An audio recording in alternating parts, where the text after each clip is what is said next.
Hello beavers, welcome to filmi craft. நான் உங்கள் அருண். இந்த எபிசோடில் நம்ம பார்க்க போகிற படம் 2025 ஒரு American science fiction romantic action horror படமாக வெளியான த கார்ஜ். இப்போ இந்த படத்துடைய கதை என்ன அப்படிங்கிறத லைட்டாக இங்கே நம்ம பார்த்துடலாம். படத்தில் நம்ம கதாநாயகனுடைய பேர் லிவாய், கதாநாயகியுடைய பேர் ட்ராசா. இப்போ நம்ம கதாநாயகனை பொறுத்தளவுக்கு அவருக்கு பொண்டாட்டி பிள்ளை சொந்தம் சொருத்துன்னு சொல்லிக்கிறதுக்கு யாருமே கிடையாது. அவர் ஒரு முன்னாள் யுஎஸ் மெரெயினில் வேலை பார்த்த ஆள், இப்போ ரிட்டையர் ஆகி ப்ரைவேட்டில் ஏதாவது கான்ட்ராக்ட் ஒர்க்கு கொடுத்தாங்க அப்படின்னா பார்த்துக்கிட்டு இருக்காப்புல. கான்ட்ராக்டில் அப்படி என்ன வேலை கொடுப்பாங்க இவருக்கு அப்படின்னு கேட்குறீங்களா? இவர் ஒரு செம்மையான ஸ்னைப்பர். அதாவது 3 கிலோமீட்டருக்கு அந்த பக்கம் டார்கெட் இருந்தால் கூட இங்கேருந்து ஒரே ஷாட்டில் போட்டு தள்ளுற ஒரு நபர். அந்த அளவுக்கு திறமையான ஒரு ஆள் நம்ம ஆள் ஷூட்டிங்கில். அதே நேரத்தில் இவர் இப்படி இருக்க நம்ம கதாநாயகி எடுத்துக்கிட்டீங்க அப்படின்னா அவங்களுக்கு சொந்தம்னு சொல்லிக்கிறதுக்கு ஒரே ஒரு அப்பா தான். அவர் இருக்காப்புலையே அந்த ஆள் கேன்சர் பேஷண்ட்டு, கிட்டத்தட்ட மரண தருவாயில் இருக்கிறாப்புல. அவர் மனைவியுடைய கல்லறை பக்கத்துலேயே உட்காந்துக்கிட்டு அவ்வளோதாம்மா நானும் போய் சேர போகிறேன், நான் செத்தா இதே இடத்துல என்னையும் போச்சிருமா பக்கத்துலேயே அம்மா பக்கத்தில் அப்படின்னு அவரும் கிளம்புறதுக்கு தயாராக இருக்கிறாரு. அதனால் கதாநாயகிக்கும் பெருசாக ஆள் அப்படிங்கிறது யாரும் கிடையாது. சரி, கதாநாயகி எப்படிப்பட்டவங்க அப்படின்னு கேட்டிங்கன்னா, கதாநாயகனுக்கு கொஞ்சம் கூட சளைக்காத, நீ விடா கண்ணுன்னா நான் கொடா கண்ணுங்கிற அளவுக்கு இவங்க ஒரு ஸ்னைப்பர். இப்படி இருவேறு கதாபாத்திரங்கள் இந்த படத்தில் சித்தரிக்கப்பட்டிருக்கு. படத்துடைய ஆரம்பத்திலேயே கதாநாயகனுக்கு ஒரு அசைன்மெண்ட்டை கொடுக்குறாங்க. அது என்னங்க அசைன்மெண்ட்டு அப்படின்னா, த கார்ஜ் அப்படின்னு சொல்லி ஒரு இடம். த கார்ஜுங்கிறது என்னென்னா, கிட்டத்தட்ட ஒரு பள்ளத்தாக்குன்னு வச்சுக்கோங்களேன். அதாவது 2 பக்கம் மலை முகடாக இருக்குது. நடுவில் வழக்கமாக இந்த அருவி ஆறு மாதிரி ஓடும் இல்லையா, அதை சொல்லுவாங்க அப்படி. ஆனால் இந்த படத்தில் அந்த உள்ள ஆறு ஓடுதோ இல்லை மோர் ஓடுதோ ஒன்றுமே தெரியல. 2 மலை முகடு மட்டும்தான் இருக்குது.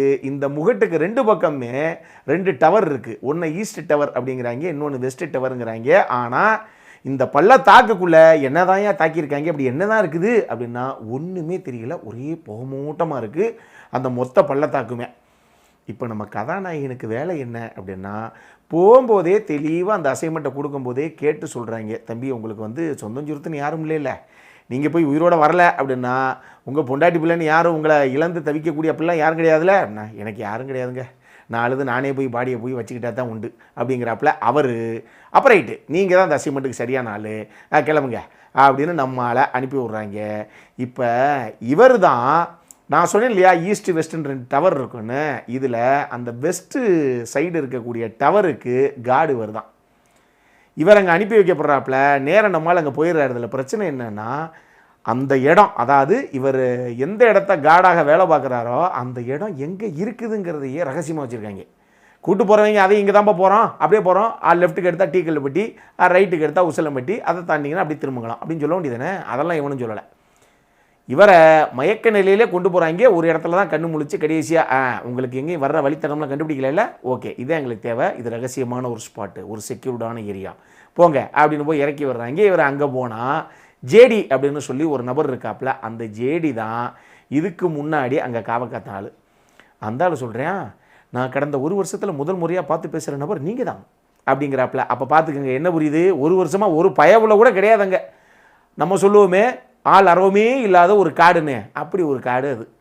அப்படி ஒரு இடத்துக்குள்ளே அந்த பள்ளத்தாக்கு, இதுக்கு ஒரு காடு.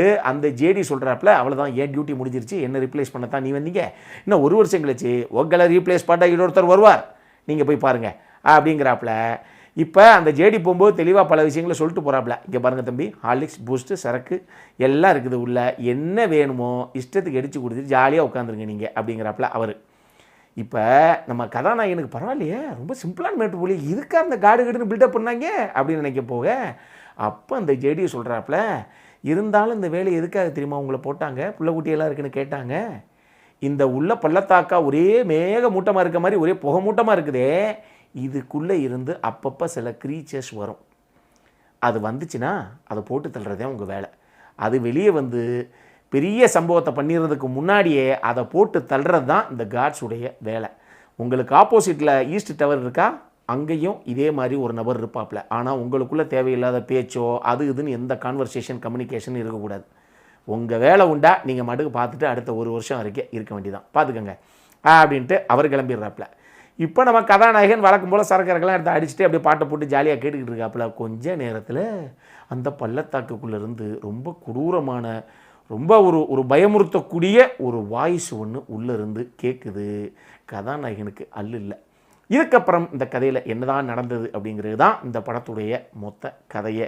ஐயோ போச்சு, மொத்த படத்தையும் சொல்லிட்டீங்க எங்கேயே அப்படின்னு தயவு செஞ்சு சொல்லாதீங்க. இந்த படத்தில் உண்மையை சொல்லணும்னா, படத்துடைய ஆரம்பத்தில் ஹீரோயின் அப்பாவுக்கு என்ன ஆச்சுங்கிறத காட்டுறதும், ஹீரோ வந்து இங்கே இறங்கி அந்த ஜேடி கிட்ட பேசிட்டு போகிறதும் முதல்ல ஒரு 10-15 நிமிஷத்துக்குள்ளே வந்துடும். இது 2 மணி நேரம் ஓடக்கூடிய ஒரு படம். இதுக்கப்புறம் தான் உங்களுக்கு காஞ்சனாவுடைய ஆட்டமே இருக்குது. அதனால் நான் சொன்னது சும்மா அந்த ஆரம்பத்தில் உங்களுக்கு ஒரு 10 நிமிஷம் காமிச்ச கதை தான்.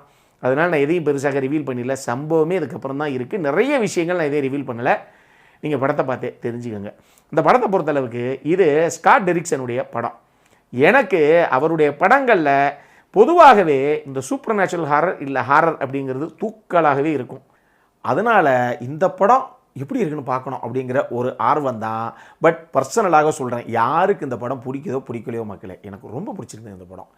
இந்த படத்தில் ஒரு சில குறைகள்லாம் இருக்குது, நான் பின்னாடி சொல்கிறேன். ஆனால் இந்த படத்தை பொறுத்தளவுக்கு நல்லா தெரிஞ்சுக்கங்க, ஒரே படம் ஒரே கதை. இதுக்குள்ளே இந்த படம் ஆரம்பிக்கும் போது ஒரு ட்ராமாவாக ஆரம்பிக்குது 10 நிமிஷம். அப்படியே ரொமான்டிக் ட்ராமாவாக மாற்றுறாங்க அடுத்த 1/4 மணி நேரம். அப்படியே ஹாரர் ட்ராமாவாக மாற்றுறாங்க அடுத்த 1/4 மணி நேரம். அப்படியே அடுத்த சயின்ஸ் ஃபிக்ஷன் த்ரில்லராக மாற்றுறாங்க அடுத்த 1/4 மணி நேரம். அப்படியே அடுத்த ஆக்ஷன் த்ரில்லராக மாற்றுறாங்க கடைசி ஒரு 1/2 மணி நேரம். இப்படின்னு பல சம்பவங்கள். என்னங்க, எத்தனை ஜானர் ஒரே கதைக்குள்ளே வச்சு பண்ண முடியும்? ஆனால் ஒரு மனுஷன் பண்ணியிருக்கானே அப்படிங்கிற கதையாக எனக்கு இந்த படம் பார்க்கும்போது, நம்ம இவ்வளவு படங்கள் பார்க்குறோம் இல்லையா, நமக்கு எவ்வளோ எக்ஸ்போஷர் இருக்கும். ஏன் இப்போ நம்ம சேனலில் பார்க்கக்கூடிய ரசிகர்களுக்கு எம்புட்டோ படம் இப்போ நீங்கள் பார்த்துட்டீங்க. ஆனால் இந்த படம் பார்க்கும்போது எனக்கு என்னவோ, நம்ம முதல்ல பெரிய உலக படங்கள் அப்படி இப்படிலாம் பார்க்குறதுக்கு முன்னாடி நம்ம 90s காலகட்டத்திலலாம் ஜுராசிக் பார்க் படத்தையோ அனகொண்டா படத்தையோ எப்படி பார்த்தோம், அந்த மாதிரி ஒரு ஆர்வம் தான் இருந்தது. ஏன்னா அந்த கதை இப்படி மாறும் அப்படிங்கிறதே நமக்கு தெரியாது. அந்த மாதிரி பல சம்பவங்களை அங்கங்கே பண்ணி வச்சுருக்காங்க. ஒரு சில ட்விஸ்ட் அண்ட் டர்ன்ஸ் மாதிரி ஒரு சில விஷயங்களை பண்ணி வச்சுருக்காங்க. எனக்கு ரொம்ப ரொம்ப பிடிச்சிருந்தது அந்த விஷயங்கள் எல்லாமே. டெக்னிக்கலி டெஃபினட்டாக செம்ம சவுண்டான ஒரு படம் இது. இந்த படத்தில் உண்மையாக சொல்லணும்னா 2 கதாபாத்திரங்கள் தான் நான் சொல்லுவேன். ஒன்று வந்து மைல்ஸ் டெய்லர், அவர் தான் கதாநாயகனாக பண்ணியிருக்காரு. ஆன்யா டெய்லர் ஜாய், அவங்க தான் படத்துடைய கதாநாயகி. 2 பேரும் செம்மையாக பண்ணியிருக்காங்க அந்த கேரக்டர். படத்தில் நம்ம வில்லியுடைய கதாபாத்திரம் ஒன்று வரும். அந்த கதாபாத்திரம், அதாவது அது நல்லா பண்ணியிருக்கலாங்கிறது ஒரு பக்கம். அந்த கதாபாத்திரம் இந்த கதைக்கு தேவையே இல்லைங்க. அதை இடிச்சுருகளாக சொருகாமல் பிளெயினாக இப்படி ஒரு படமே அவங்க எடுத்துகிட்டு போயிருக்கலாம். இந்த சைடில் வழக்கமாக ஜுராசிக் பார்க் அனகொண்டாவில் எப்படி பார்த்தோம், அந்த மாதிரி இது அப்படியே போயிருக்கலாம். இது எதுக்கு தேவையில்லாமல் இப்போ அனகொண்டாவில் ஒரு வில்லன் கதாபாத்திரம் சித்தரிக்கப்படும், செம பவர்ஃபுல்லாக இருக்கும். அந்த மாதிரியெல்லாம் இந்த படத்தில் அந்த வில்லி கதாபாத்திரம் ஒர்க் அவுட் ஆகலை. அது தேவையே இல்லை அப்படிங்கிற மாதிரி தான் எனக்கு தோணுச்சு.